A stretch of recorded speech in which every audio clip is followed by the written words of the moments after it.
You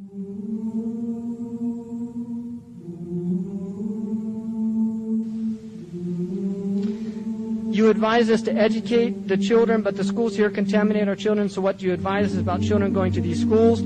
I would advise you to take them out of those schools. That's my personal advice. I would never put my child in a non-Muslim school. Al-mu'minu la yudillu nafsa.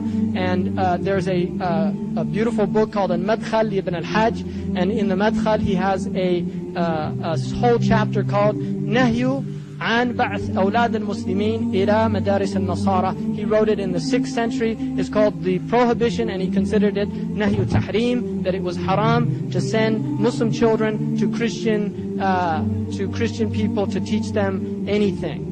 And he also mentions that some of the Muslims say that what about things that Muslims don't have knowledge of, and didn't the Prophet ﷺ have the mushrikeen teach the Muslims how to read? First of all, those weren't Muslim children those mushrikeen were teaching, they were adults. And it is permissible for an adult to go to a non-Muslim to learn a science that the Muslims need. So if the Muslims don't know physics or something like that, or the kafir has superior knowledge of medicine and those type of things, then yes, the Muslims need to go and get that knowledge, because al-hikmatu dalat al-mu'min, but not the children. And I've never seen any child that can grasp high energy physics or medicine or things the Muslims might need, right? I mean, children need just to learn basic things that, alhamdulillah, we have more than enough people that can teach those things, but we have to start giving infaq, spending our money, and creating madaris. And if it means sacrificing, it means sacrificing. And if there's not sacrifice, they say, ad-dinu bila infaq, nifaq. Deen without infaq, spending money, is nifaq. It's just hypocrisy. So we're just a bunch of hypocrites if there's no spending, and our children, wallahi, they'll curse us. They'll curse us.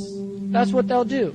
Either in kufr or in iman, because we didn't take care of their needs, right? And I know a lot of Muslims that are just, they really regret the fact that their parents didn't teach them deen, and now they're like 18 or 19 and having to learn things they should have learned when they were 6 and 7. Seriously. Great, gross neglect. And just one thing, one sister just mentioned to me about, that I mentioned women should stay in the house and things like that. Women, traditionally in the Muslim world, they did work. There's no prohibition of women working outside of the home in Islam as far as I know.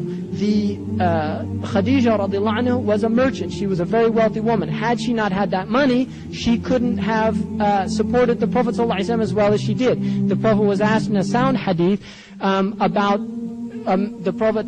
A woman asked the Prophet ﷺ, Allah made the men qawameen wa bima anfaqu, because of how they support the women, and they get that reward. And she said, what about a woman who supports her husband? And he said, laha ajran. She has 2 rewards. The reward of infaq, of supporting him, and the reward of tatawwa, of doing it voluntarily because she doesn't have to do it. It's not an obligation on her. Now, there were many women who had great wealth in the history of Islam. So there's nothing wrong with women going out and working. Now, if it's at the cost of the children, this is where I personally believe that there's a gross problem. Because our children are worth more than anything in the dunya other than our iman. Wallahi, my children, I value them over and above everything other than my deen. My children, I put them over and above everything other than my deen.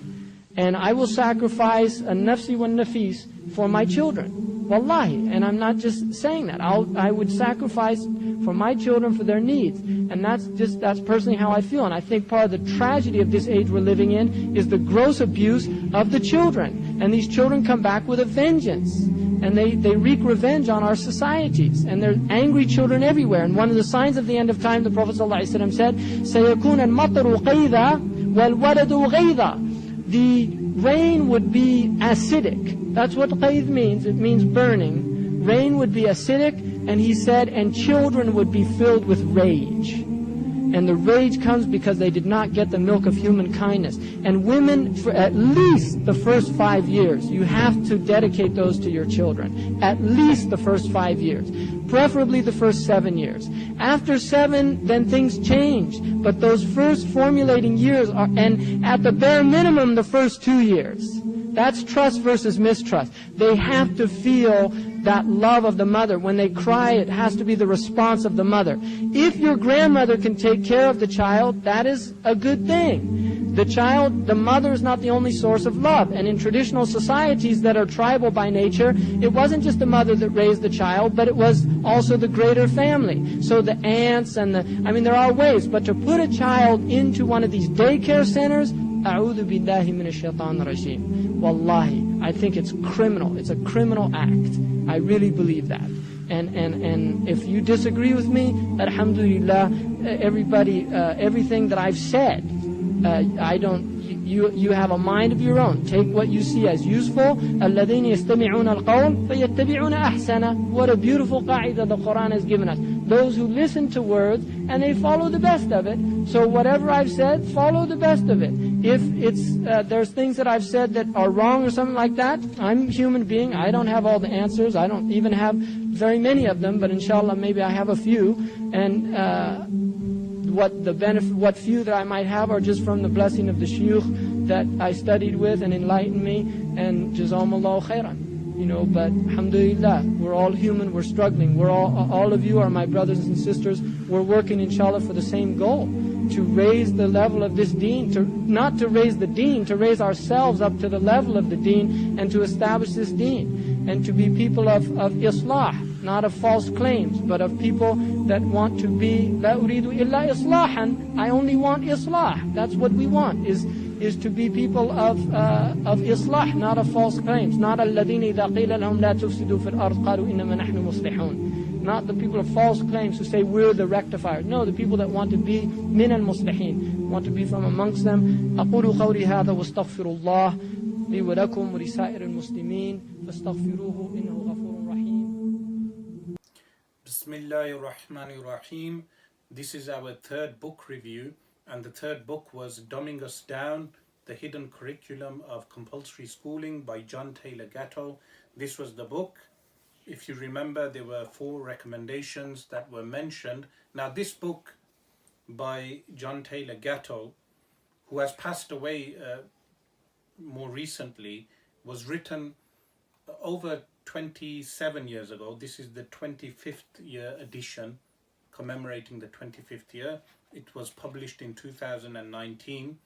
The book has a following, meaning in America where it was published, where the author was based, there are many people who do homeschooling, and they base their homeschooling ideology on the premise of the work of John Taylor Gato. Now, the book itself is short and a very quick read, not too difficult to read.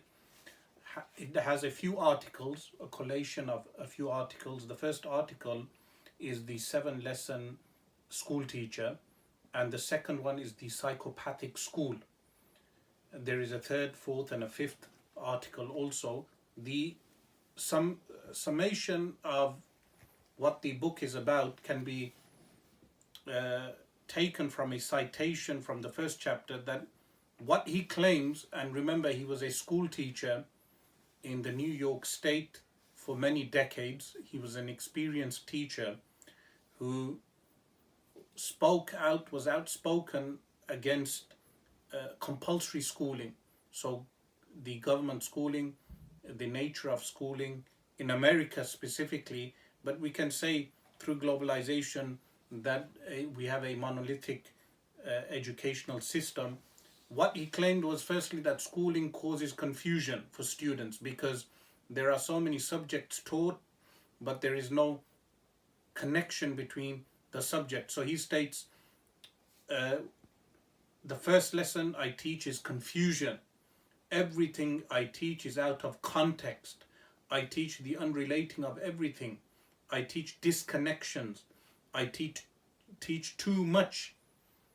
The orbiting of planets, the law of large numbers, slavery, adjectives, architectural drawing, dance, gymnasium, choral singing, assemblies, surprise guests, fire drills, computer languages, parents' nights, staff development days, pull-out programs, guidance with strangers my students may never see again, standardized tests, age segregation unlike anything seen in the outside world. What do any of these things have to do with each other? So this is the first statement he makes regarding school education. Of course, he elaborates on that. The second point he mentions is what he deems a fault in education is class positioning. That when classes are formulated, students are placed in groups and a division is made amongst the students themselves in accordance with intelligence or whatever teachers deem fit. And he states this has a bad psychological impact on the students. The third point he mentions here is indifference. He states, the third lesson I teach is indifference. What he means by this is students will sit in a class, an important subject will be brought up. When they engage in that subject, after an hour of the class, the bell will ring and the students will disengage from that subject as if it has no meaning in their life. So while in the class environment something may seem important, but in real life, in engagements with the community, with people, there will be no relevance of that subject. So this leads to an indifference with regard to attitude. The fourth, he mentions emotional dependency, that school education leads to emotional dependency, that students are not taught to be self-confident. Of course, there is a distinction between being arrogant and being self-confident, but the self-confident student is despised. And emotional dependency means that whatever the teacher deems as being fit for that student would be fit, but independent thinking is not encouraged in schools. How he states that, he states, the fourth lesson I teach is emotional dependency by stars and red checks, smiles and frowns, prizes, honors and disgraces. I teach kids to surrender their will to the predestinated chain of command. Rights may be granted or withheld by any authority without appeal, because rights do not exist inside a school.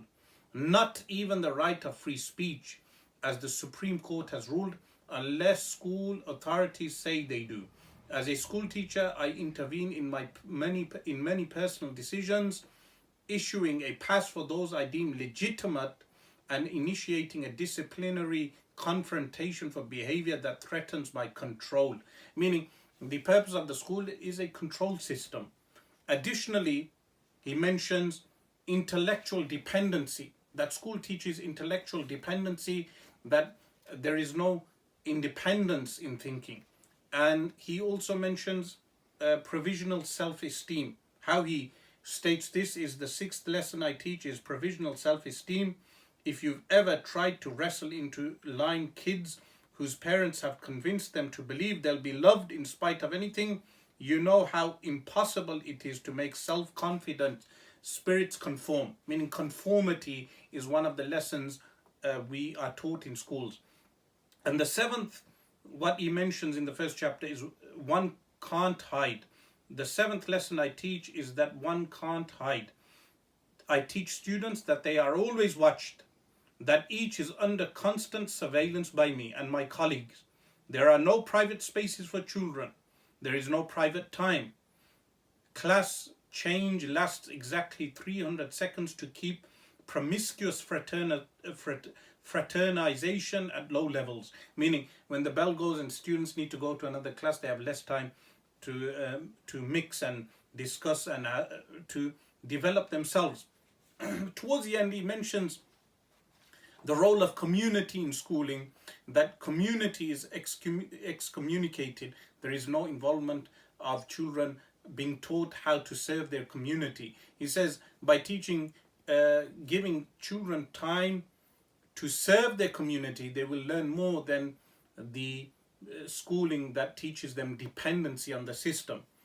Another important point that he mentions in this book is that a child can learn the three main skills, which are reading, writing, and arithmetic, mathematics to a good level, within 100 hours.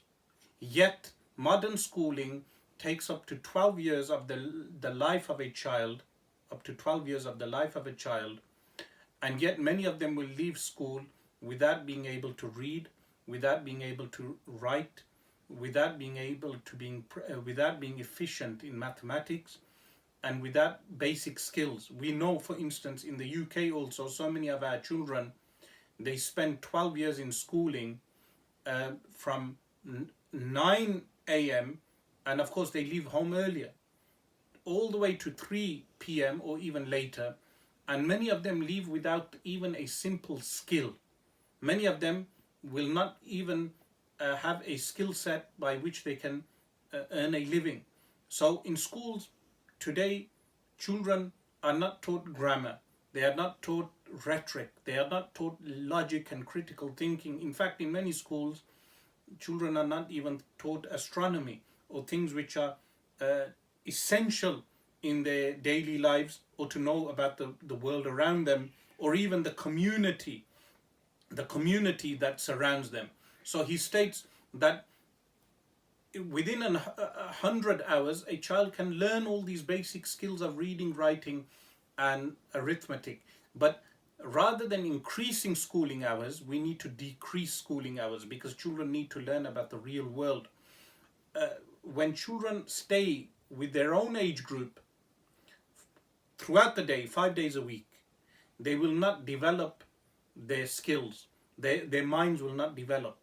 But if kids are mixing with wider society, children are mixing with wider society from a young age, they will meet people from all age groups.